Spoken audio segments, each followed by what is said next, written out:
വായിച്ചു. അതാ കൊട്ടാരത്തിൽ നിന്നും തെല്ലടികളല്ലാതെ സ്ഥിതി ചെയ്യുന്ന മനോഹരമായ ഒരു മുന്തിരിത്തോപ്പ്. കണ്ണിനും കരളിനും കുളിർമ പകരുന്ന ആ മുന്തിരിത്തോപ്പ് ആരെയും ആകർഷിക്കുന്നതായിരുന്നു.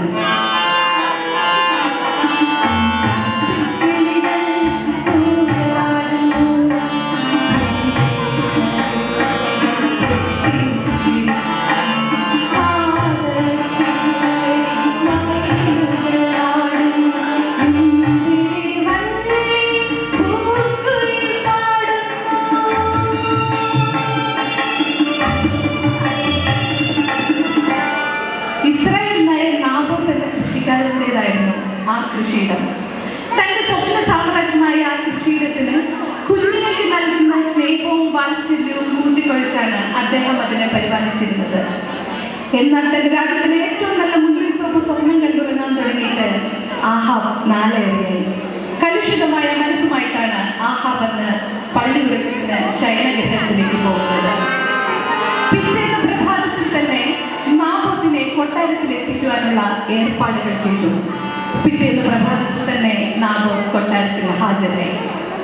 നാബോത്ത്, നിന്റെ മുന്തിരിത്തോപ്പ് നമ്മെ വല്ലാതെ ആകർഷിച്ചിരിക്കുന്നു.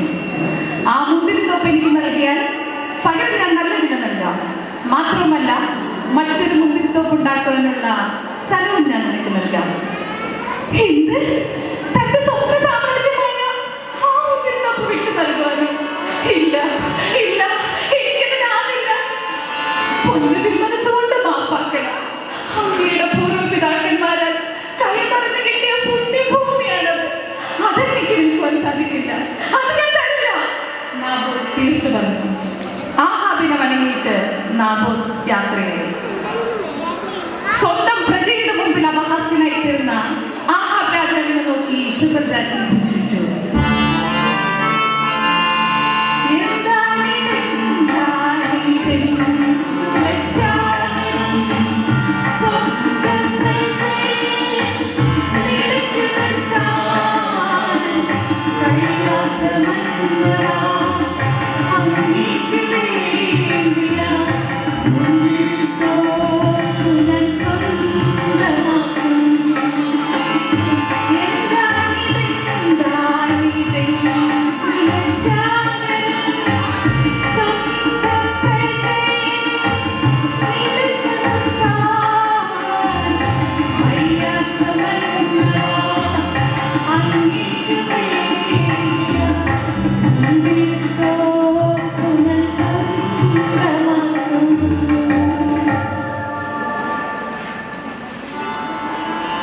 എന്ത് വില കൊടുത്തും ആ മുന്തിരിത്തോപ്പ് സ്വന്തമാക്കുവാൻ ഇസബൽ രാജ്ഞി ആഗ്രഹിച്ചു.